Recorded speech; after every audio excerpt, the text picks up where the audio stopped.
to the opening night and red carpet of this year's Dallas International Film Festival.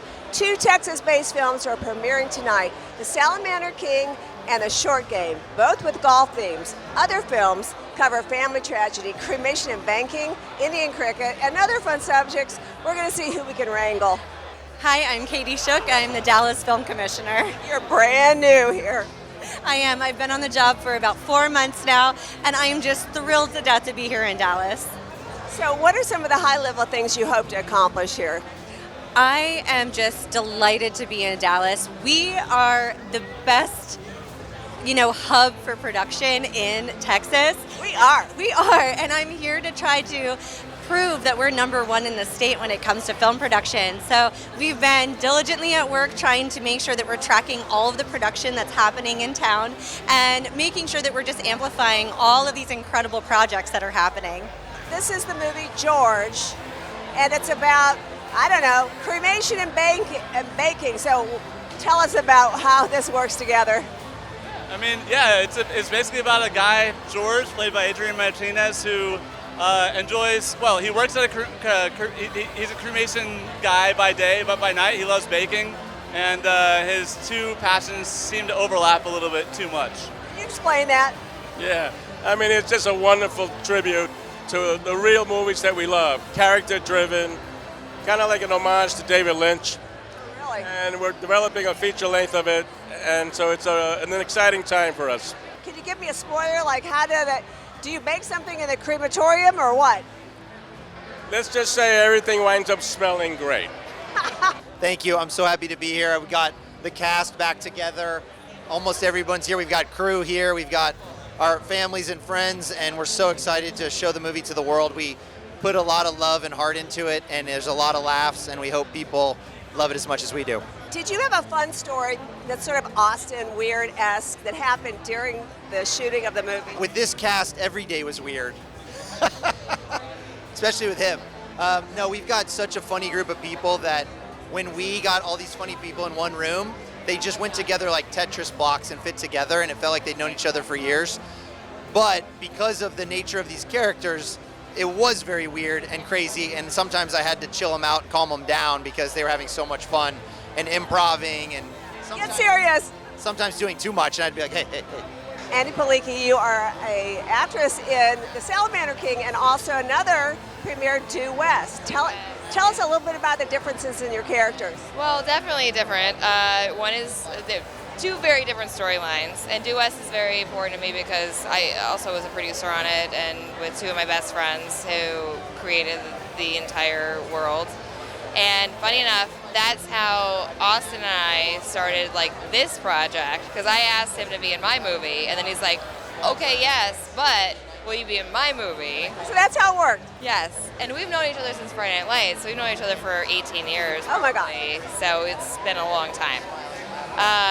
But two very different films, and I will tell you this, being here for Salamander King, it is a warm hug. You leave feeling so good and so bonded to everybody, and it's a really great group of humans. So Cole Wembley, you are the director of OMAHA. This is a really interesting film. It starts with a tragedy and goes from there. Tell us about it. Yeah, OMAHA is really at its core a film about fatherhood. It's about the resilience against terrible and tragic experiences that we all deal with. It's a film that, to me, gives humanity to the margins of society. It's also an opportunity to see a performance by an incredible child actress named Molly Bell Wright, who goes toe-to-toe with the incredible John Magaro.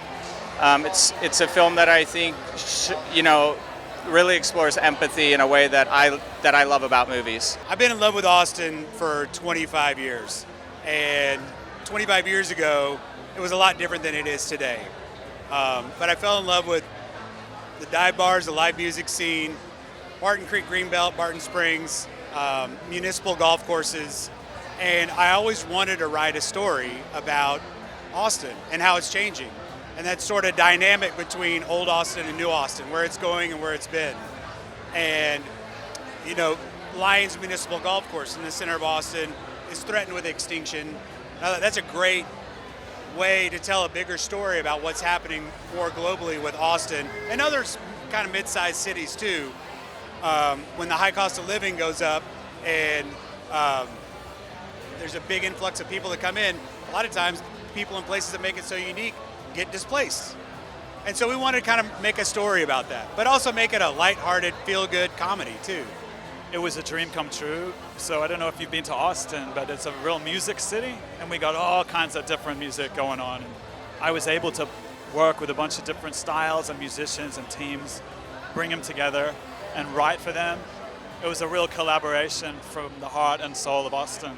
And this is a Texas-based film, am I correct?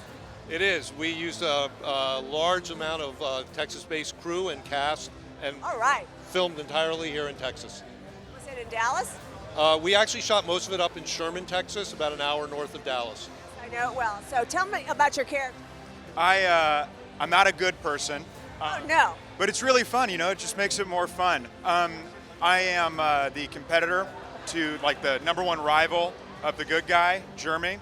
And we kind of rival it out during the school year, back to back in a lot of tournaments, high school golf up till the state championship. And a lot of fun stuff happens there. Well, I think it's a really good ensemble, you know what I mean? A very sort of diverse cast, but not just sort of like socioculturally or ethnically diverse, I mean comedically diverse. Everyone kind of brought in different vibes. And I mean, we all loved each other. That was the other thing too. I've done productions where it's just if it wasn't for that one other actor, this would be a great film, But we all dug each other, finished each other's sentences, and at the end of the day, had a couple of smart cocktails and then threw each other in the water, that kind of vibe. It was good. Yeah, it's a very meaningful story. We have two young sisters played by McKenna Grace and JoJo Regina, who's right here. And the movie, it's a very impactful story of two girls who find their mother who's overdosed, and they just want to stay together. So they do whatever it can to stay together in this story. And it's surrounded by a great cast played by Jesse Williams, Dacre Montgomery, and some other great artists that came together to make a very powerful story. How did it feel playing that kind of a part? It was pretty crazy. I'm used to playing more dramatic roles like that. But you're used to it? Yeah, I'm used to it a little bit, but it was definitely a new experience because in the movie, my character has asthma. And so I had to learn about asthma, what an asthma attack looks like, what it feels like. And so that was definitely a new thing for me. How did you protect these young kids? Sort of a difficult subject. How did you protect them psychologically while you're directing this? Oh, I know. I mean, these girls they've such a big heart, and it's a very, it's a very heartfelt story. But JoJo, her father was with us every day, and McKenna, her mother, was with us every day.